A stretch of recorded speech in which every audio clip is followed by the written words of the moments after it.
La realidad que rodea a Daniel Sancho dentro de las cárceles tailandesas dista mucho de lo que públicamente se ha intentado vender en estos 2 años, y poco a poco esa fachada de calma y serenidad que se ha querido mantener se resquebraja con testimonios que no encajan con el relato oficial. Todo comenzó en aquel verano del 2023, cuando la noticia de su detención en Tailandia estalló como una bomba que sacudió a la opinión pública española e internacional. Daniel, hijo del conocido actor Rodolfo Sancho, fue arrestado acusado de asesinar y posteriormente descuartizar al cirujano colombiano Edwin Arrieta, un hecho que en cuestión de horas pasó de ser un rumor confuso a ocupar titulares, portadas, tertulias y debates en horario de máxima audiencia. El nombre de Daniel Sancho se convirtió en sinónimo de polémica, de tragedia y de misterio, y desde entonces no ha dejado de estar presente en la conversación mediática. Lo que parecía una prometedora carrera como chef, marcada por la proyección en redes sociales y un estilo de vida cosmopolita, quedó sepultado por la brutalidad de un crimen que nadie imaginaba y por el espectáculo judicial que vino después. La defensa, liderada desde el primer momento por Carmen Balfagón, trató de encontrar vías legales que pudieran suavizar el peso de una condena que, de inicio, se presentaba como ineludible y severa. En el otro extremo, la familia de Edwin Arrieta, representada por el abogado Juan Ospina, dejó muy claro que no estaban dispuestos a conceder ningún tipo de indulgencia, defendiendo con firmeza que la memoria del cirujano debía ser honrada con la máxima contundencia de la justicia tailandesa. Entretanto, los medios de comunicación alimentaban día tras día la expectación, convirtiendo el caso en un tema nacional, con periodistas desplazados hasta Tailandia, enviados especiales que retransmitían cada movimiento y programas enteros dedicados a analizar cada gesto de los protagonistas. Rodolfo Sancho, convertido casi sin querer en un personaje mediático, asumió la responsabilidad de hablar ante las cámaras y de transmitir una imagen controlada, insistiendo en que su hijo estaba bien, fuerte, sereno, adaptado, como si lo que viviera no fuera el encierro en una de las prisiones más duras de Asia, sino un extraño retiro espiritual en el que el dolor, la escasez y la hostilidad no existieran. Pero esa visión optimista empieza a tambalearse ahora que un supuesto amigo cercano de Daniel ha decidido romper el silencio y contar lo que vio y escuchó en una videollamada con él. Sus palabras, lejos de sostener la imagen tranquila que su padre se ha empeñado en mostrar, pintan un cuadro sombrío y perturbador. Asegura que Daniel se encuentra visiblemente desmejorado, muy delgado, con un rostro marcado por la preocupación y una expresión que transmite miedo constante, como si cada día fuera una batalla interna para sobreponerse a la ansiedad y a la presión del entorno. Relata que no está solo, sino rodeado de otros reclusos, y que incluso cuando consigue permitirse el pequeño lujo de encargar comida del exterior se ve obligado a compartirla con todos ellos. No es un gesto voluntario, sino una imposición tácita, una especie de norma no escrita que debe respetar si quiere evitar enfrentamientos. Y cuando en alguna ocasión se atrevió a pedir comida solo para él, el resultado fueron problemas que dejaron claro que la convivencia en ese entorno no le permite el más mínimo margen de egoísmo. Según este testimonio, cada vez que logra pedir, tiene que hacerlo para los 6 que conviven a su lado, un gesto que, aunque pequeño, refleja con crudeza las reglas invisibles que rigen la vida dentro de esas cárceles, donde la supervivencia depende tanto de la obediencia como de la adaptación. Más allá de los detalles cotidianos, el amigo cuenta que Daniel está escribiendo un libro desde prisión, una especie de relato íntimo en el que intenta plasmar no solo lo que ha vivido desde que fue detenido, sino también sus reflexiones sobre el caso, su visión de lo ocurrido y el modo en que está procesando su condena. Se trataría, en cierto modo, de un intento de dejar testimonio de lo que siente y de dar forma a una narrativa propia en un contexto en el que todos hablan de él pero apenas se le escucha a él directamente. También habría escrito cartas dirigidas a su familia y a personas cercanas, cartas en las que se muestra agradecido pero en las que también deja entrever que es consciente de la dureza de lo que vive y de la distancia insalvable entre la realidad que él padece y la imagen que otros se empeñan en sostener fuera. Sus amigos, al recibir esas cartas y escuchar las confidencias de su entorno, no terminan de comprender la actitud de Rodolfo Sancho, a quien ven proyectando una idea paralela, casi fantasiosa, que no guarda relación con lo que de verdad ocurre entre rejas. Para muchos, esa insistencia del padre en sostener un discurso edulcorado tiene más que ver con una estrategia de protección mediática y personal que con la verdad misma de la situación. Las declaraciones del amigo no se quedan en simples observaciones físicas. Habla también de la carga emocional que arrastra Daniel, de un joven que se muestra frágil, que pide a quienes lo rodean que se mantengan fuertes, que continúen hablándole siempre que sea posible, aunque admite que las comunicaciones no son fáciles y que mantener un contacto constante resulta casi imposible. Es la voz de alguien que sabe que está solo, rodeado de muros y reglas estrictas, consciente de que su día a día depende no solo de las normas oficiales de la prisión, sino también de las reglas invisibles impuestas por quienes conviven con él. Un entorno hostil, donde cada gesto, cada palabra, cada mirada, puede transformarse en un riesgo, y donde cualquier pequeño error se magnifica hasta convertirse en un castigo inmediato, riguroso y a veces, arbitrario. En ese espacio, la rutina diaria se convierte en un acto de supervivencia constante, donde no existe la mínima zona de confort y la vigilancia, tanto de los demás presos como de las autoridades, es permanente. Allí, el miedo deja de ser un simple sentimiento para convertirse en una presencia tangible, casi física, que se instala en la piel y en la mente, un acompañante silencioso que condiciona cada movimiento, cada pensamiento, cada decisión. La ansiedad no es un accidente, sino una herramienta de control, y la tensión se convierte en una moneda de cambio con la que se paga la supervivencia diaria. Lo más impactante de estas confesiones es, sin embargo, el profundo contraste que revelan. Por un lado, un padre que mantiene con firmeza una narrativa cuidadosamente construida, un relato que proyecta fortaleza, equilibrio y resiliencia, un retrato casi heroico de su hijo frente a la adversidad. Por otro, la versión sin filtros de alguien que asegura haber estado en contacto directo con Daniel, que lo ha visto y escuchado, y cuya descripción rompe con cualquier intento de idealización. Un joven marcado por la fatiga física y emocional, un hombre visiblemente debilitado, con los rasgos endurecidos por la tensión constante, cuyos días transcurren en una especie de agotamiento silencioso y permanente, atrapado en un ciclo de estrés y presión que parece no tener fin. Ese contraste entre la fachada de serenidad y la realidad cruda genera una disonancia inquietante, una brecha entre la percepción pública y la intimidad de la experiencia real que resulta difícil de ignorar. La crudeza de estas declaraciones añade una complejidad inédita a un caso que, desde su origen, ha estado atravesado por escándalos, polémicas y controversias. Durante los últimos 2 años, la historia de Daniel Sancho ha sido objeto de reinterpretaciones constantes, un relato mutable que se ha ido ajustando a la narrativa que cada actor mediático, familiar o institucional ha querido imponer. Se ha visto desde la perspectiva del hijo de un actor famoso, convertido en protagonista involuntario de un drama internacional que ha trascendido fronteras, de un joven cuya vida prometedora se vio abruptamente truncada. Desde la perspectiva del acusado de un crimen de una violencia extrema, que estremeció a España, Colombia y el mundo, y que ha sido examinado con lupa por expertos, periodistas y público.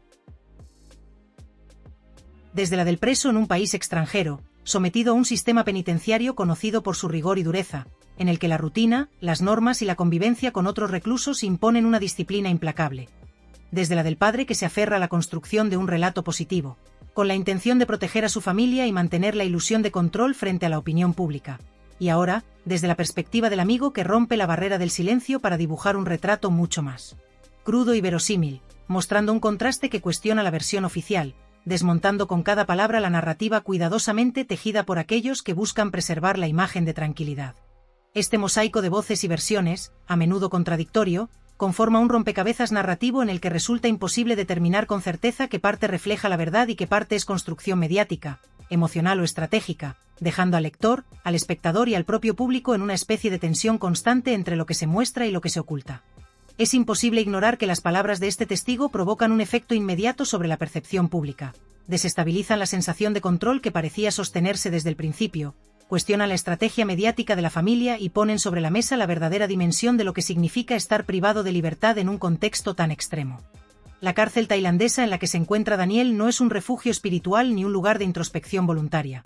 Es un espacio donde el miedo y la tensión se imponen como fuerzas dominantes, donde cada decisión, cada paso, cada interacción tiene un peso que puede inclinar la balanza hacia el conflicto o la supervivencia, y donde la escasez de recursos y la exigencia de adaptación diaria condicionan la existencia de manera total. La vida dentro de esos muros no se mide en días o semanas, sino en instantes de prudencia, en microdecisiones que determinan la seguridad, la salud y, en última instancia, la integridad de quien está atrapado allí. Cada gesto cuenta, cada palabra puede ser interpretada, cada silencio observado, y la constante necesidad de calcular riesgos y prever consecuencias convierte cada jornada en un ejercicio de resistencia psicológica. El eco de estas revelaciones no se limita a alterar la percepción sobre Daniel, también impacta de manera profunda la interpretación del papel de su padre, Rodolfo Sancho, y la manera en que los medios han narrado la historia durante años. La pregunta que surge, inevitable y persistente, es si el actor ha tratado realmente de proteger a su hijo mediante la proyección de una imagen optimista, o si, por el contrario, se encuentra inmerso en una negación que le impide reconocer la cruda realidad de lo que Daniel padece. Por otro lado, la versión del amigo plantea igualmente interrogantes. Es un testimonio parcial, influido por la intensidad de la experiencia inmediata y el contacto limitado, o refleja con fidelidad la verdadera vida de Daniel tras los barrotes. En ese terreno ambiguo, donde convergen la emoción, la estrategia mediática y la experiencia directa, La historia se convierte en un drama humano con múltiples capas, en el que la verdad absoluta parece inalcanzable y en el que cada fragmento de información agrega más preguntas que respuestas. Lo que comenzó como un caso judicial concreto se ha transformado en un relato de tensión, vulnerabilidad y resiliencia, un espejo que refleja no solo la tragedia individual, sino también la compleja interacción entre familia, sociedad y medios de comunicación.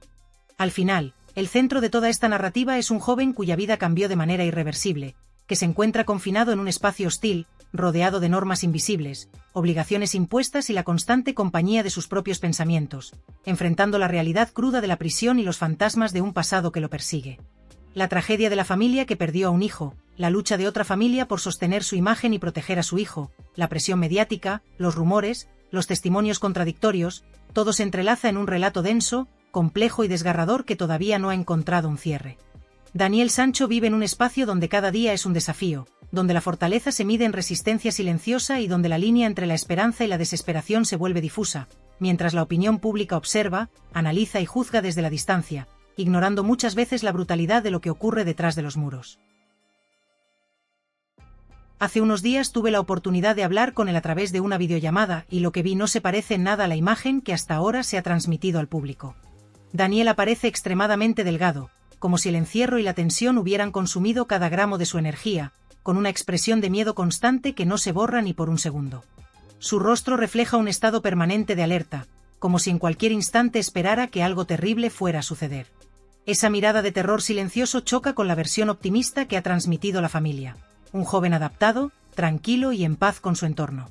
La discrepancia es tan brutal que casi duele contemplarla. Además, este amigo desmonta los rumores que se habían filtrado. Nada de celdas privadas, ningún trato VIP, ningún lujo. La cárcel tailandesa donde se encuentra Daniel es pura dureza, un espacio donde la supervivencia depende de respetar normas no escritas, de compartir lo que tienes, incluso si no quieres. Él confirma que Daniel ha podido recibir comida del exterior, sí, pero ha tenido que distribuirla entre los demás internos, de lo contrario, habría generado problemas que podrían haber escalado rápidamente. En ese contexto, compartir no es una elección, es una obligación que se impone con sutileza o con fuerza. Y mientras uno intenta procesar esta imagen de vulnerabilidad, viene la información que realmente sacude. Según su amigo, Daniel ha escrito una carta dirigida a los padres y a la hermana de Edwin Arrieta, y además, está trabajando en un libro para narrar su versión de los hechos. La idea de que alguien encarcelado, en un país extranjero, esté redactando un relato de su propia vida añade una capa de complejidad difícil de ignorar. ¿Se trata de una confesión velada, de una justificación o de un intento de construir una narrativa que limpie su reputación? La sola existencia del proyecto editorial desde prisión abre un sinfín de interpretaciones, contradicciones y preguntas sin resolver. Pero la historia no se detiene ahí. Este mismo amigo asegura que algunos de los compañeros de Daniel están molestos con la postura de Rodolfo Sancho. Según ellos, la insistencia del padre en que todo está bien, en que Daniel se encuentra tranquilo y adaptado, no concuerda en absoluto con la realidad que observan desde dentro. Lo que la familia ha transmitido al público, según estos testigos, es un espejismo cuidadosamente construido, una versión que pretende suavizar la dureza de la situación para proteger la imagen y quizá también para preservar la estabilidad emocional del entorno familiar. La disparidad entre la versión oficial y la vivida en primera persona introduce un conflicto de credibilidad que no puede pasar desapercibido. Y por supuesto, no todo es tan simple como aceptar lo que dice un amigo. La abogada de Daniel, Carmen Balfagón, ha cuestionado la autenticidad de esta fuente, asegurando que las llamadas están extremadamente controladas, incluso bajo la supervisión de la embajada, y que ella no tiene conocimiento de ninguna comunicación fuera de los canales oficiales. Sin embargo, la periodista que consiguió la entrevista sostiene que ha estado en contacto con este joven desde el inicio del caso, y que la videollamada fue posible gracias a una circunstancia muy personal, la muerte de un familiar cercano del amigo, lo que le permitió acceder a Daniel de forma excepcional. Una especie de pase VIP emocional que rara vez se concede en un contexto tan controlado y restrictivo. Ahora imagina el panorama completo. Por un lado, un padre que insiste en proyectar tranquilidad y estabilidad, afirmando que su hijo está bien y manejando la narrativa con una cautela meticulosa. Por otro, un amigo que describe a Daniel como un joven consumido por el miedo, con el cuerpo y la mente desgastados por la presión constante. Entre ambos extremos, un país entero que no sabe qué versión creer y que se debate entre la imagen pública de calma y la realidad de angustia que podría estar viviendo el joven tras los barrotes. La idea de un Daniel sereno y adaptado empieza a tambalearse ante estas declaraciones. Si lo que dice el amigo es cierto, entonces la narrativa oficial de la familia no es más que un montaje de relaciones públicas, un relato con un final feliz inventado que busca suavizar la crudeza del encierro y proteger la reputación de quienes lo rodean. Y luego aparece el asunto del libro, un proyecto que por sí mismo merece un capítulo entero, un relato dentro del relato, porque abre una serie de interrogantes que no se resuelven con facilidad. La idea de que Daniel esté escribiendo desde prisión, encerrado en un país extranjero, plantea un escenario que mezcla audacia, estrategia y, sin duda, desesperación. No es un detalle menor, un libro no es solo papel o palabras, es una herramienta poderosa para construir narrativa, moldear percepciones y, en ocasiones, intentar reescribir la historia desde el propio punto de vista. ¿Qué busca Daniel al hacerlo? Pretende redimirse ante la opinión pública, mostrar una versión más humana de sí mismo, reconciliarse consigo mismo o simplemente justificar sus actos de una manera que le permita aliviar la culpa y mantener un hilo de control sobre su propia historia. Cada página que escribe es una especie de mensaje encriptado, una invitación a interpretar sus intenciones, y cada frase puede ser analizada por críticos, abogados, familiares, periodistas y seguidores por igual. El hecho de que, además, Daniel haya enviado cartas a la familia de Edwin Arrieta agrega un nivel de tensión emocional que resulta casi insoportable de digerir. Imagina por un momento la escena: abrir un sobre y leer la letra de quien arrebató a un hijo, la proximidad física de la tinta que lleva implícitas tantas emociones reprimidas, tantos miedos y contradicciones. La indignación y el desconcierto se mezclan con el dolor y la incredulidad. No es un simple gesto, es un acto cargado de significado, una acción que, para algunos, puede ser vista como un intento de reconciliación, y para otros, como un desafío cruel, casi provocativo, que atraviesa el límite de lo soportable. Cada palabra contenida en esa misiva se convierte en un detonante emocional capaz de resquebrajar cualquier noción de calma y racionalidad. Mientras tanto, el libro sigue siendo un misterio que no puede ser ignorado. La pregunta sobre su propósito real se multiplica. Es un ejercicio de catarsis personal, un intento de aclarar malentendidos, un mecanismo para buscar empatía o compasión, o simplemente una estrategia de autopreservación, una forma de asegurarse de que su versión de los hechos tenga un espacio privilegiado en la narrativa pública antes de que otros la distorsionen. El acto de escribir desde prisión transforma cada hoja en un escenario de poder simbólico. Daniel no puede controlar los barrotes ni el día a día dentro de la cárcel, pero sí puede controlar las palabras, y en ellas deposita sus versiones, sus justificaciones, y tal vez, sus silencios más estratégicos. Todo esto nos lleva a la pregunta que nadie quiere dejar de plantearse: ¿a quién le crees? ¿A un padre que intenta construir un relato optimista, protector y cuidadosamente filtrado para evitar que la opinión pública vea el desgaste real de su hijo, o a un amigo que asegura que Daniel está destrozado, consumido por la ansiedad, la tensión y un miedo constante que no desaparece ni un segundo? La dicotomía es abrumadora porque el entramado humano detrás de estos acontecimientos está lleno de capas, de contradicciones, de emociones en conflicto y lealtades que se entrecruzan. No es solo la vida de Daniel la que está en juego, sino también la percepción pública, la reputación familiar y el impacto psicológico de todos los involucrados, desde sus compañeros de prisión hasta los familiares de la víctima. Cada testimonio, cada declaración, cada gesto o palabra puede alterar el relato que el mundo construye sobre este caso. Mientras tanto, la experiencia de Daniel en prisión tailandesa continúa desarrollándose en un contexto que mezcla privación, tensión constante y un aislamiento que va mucho más allá de la separación física de la libertad. La cárcel no es solo un espacio físico, es un territorio psicológico donde el miedo, la incertidumbre, la escasez y la constante vigilancia se convierten en actores silenciosos que moldean el comportamiento, las emociones y, en última instancia, la narrativa personal de quienes están encerrados. Daniel no solo enfrenta las paredes y la rutina, sino también la presión de saber que su historia está siendo interpretada, juzgada y discutida en tiempo real por un mundo entero que solo recibe fragmentos de la verdad, y muchas veces versiones contradictorias. Cada día que pasa añade capas a esta historia, nuevas interpretaciones, nuevas declaraciones, nuevas cartas, nuevas estrategias legales y mediáticas. La incertidumbre no es solo para él, sino también para la familia Arrieta, para su propio círculo cercano, para el público y los medios. Es un tablero en constante movimiento donde nadie posee la verdad completa, donde cada pieza puede cambiar el significado de lo que parecía inamovible. Y en medio de todo esto, persiste una pregunta que nadie puede responder con certeza: ¿cuál es la verdadera historia de Daniel Sancho? ¿Es la que él vive en soledad y bajo presión extrema? ¿La que su familia comunica al mundo con la intención de protegerlo y mantener una imagen? ¿O la que sus amigos y compañeros observan y relatan desde un lugar de cercanía que nadie más puede conocer? En última instancia, Esta historia no es solo sobre un encarcelamiento ni sobre un libro, ni siquiera sobre cartas o declaraciones. Es sobre la complejidad humana, sobre la dificultad de distinguir entre percepción y realidad, entre intención y acción, entre el pasado que marcó los hechos y el presente que intenta sobrevivirlos. Es un recordatorio doloroso de que detrás de cada titular, de cada noticia, de cada comentario público, existe una vida que sufre, que se adapta y que, a pesar de todo, busca dejar su versión escrita en un mundo que muchas veces parece dispuesto a olvidar el matiz, la profundidad y la verdad compleja que nadie quiere enfrentar.